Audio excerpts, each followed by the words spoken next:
Waqt laqa politika fiċ-ċentru Laburista f'Marsaxlok, il-Prim Ministru Joseph Muscat tkellem dwar il-pjan tal-gvern fil-qasam tal-enerġija u spjega l-4 pilastri tal-gvern li qed iwasslu biex jorħsu l-kontijiet tad-dawl.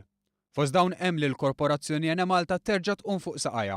Dan wara li l-gvern wieret Ene Malta b'700 miljun euro dejn. Għaliex li kieku ħallena l-affarijiet kif huma kienet tereq l-Ene Malta, jerqu l-ħaddiema ta' magħha, imma jaqlaw daqqa kbira il-banek illi jisselfuha lill-Ene Malta. U ma dawn il-banek hemm fluskom.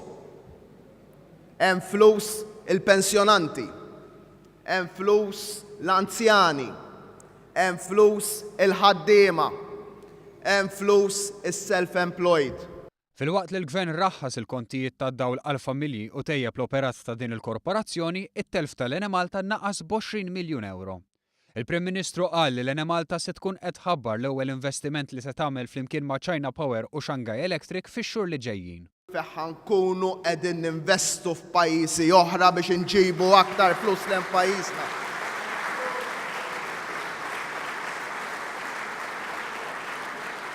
Allura minn kumpanija li hija mażra mal-ekonomija qed indawruha f'kumpanija li ħad tkun mutur tal-ekonomija ta' pajjiżna.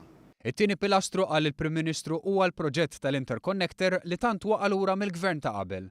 Qal li l-gvern sab il-kejbil f'postu minn Malta imma ma kellux il-permessi meħtieġa biex ikun imqabbad mal-Italja. Il-Prim Ministru stqarr li l-Interconnector se jgħinna iżda mhuwiex is-soluzzjoni ta' kollox. Id-dawl tiegħu huwa irħas minn dak iġġenerat mill-heavy fuel oil iżda ogħla minn dak tal-gass. It-tielet pilastru huwa l-għeluq tal-Power Station tal-Marsa li ddeskrivija bħala pjaga ambjentali enormi għal pajjiżna u li ħadd mill-ħaddiema mhu se jitlef xogħlu. Ir-raba' pilastru għat traħħis tal-kontijiet huwa l-qalba għall-gass. L-impjant tal-BWSC se jaqaf jaħdem bil-heavy fuel oil u se jaqleb għall-gass. Dan filwaqt li se jkollna l-impjant il-ġdid li wkoll se jaħdem bil-gass. U dak li wedniekom li ħanneħħulkom dil-fabbrika tal-kanċer minn hawn ħajsir fix-xhur li ġejjin. Il-Prim Ministru saħa li l-Gvern għandu pjan fit-tul fil-waqt li se jkompli jaħdem biex jorħsu l-kontijiet tan-negozji. Xorta l-kontijiet jorħsu.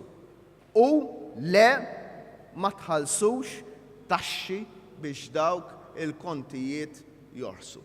U dak huwa l-għaqal, dak huwa il-pożittività. Filwaqt li l-Kap Nazzjonalista qal li hu bniedem ta' azzjoni, il-Prim Ministru Joseph Muscat appellalu hekk. Nagħmlu biċċa xogħol. Ħalli fidejja biex il-Power Station titwettaq u l-kontijiet jorħsu kif imwiet u l-Power Station issir fix-xhur li ġejjin, inti kkonċentra li tiftaħ kafetterija.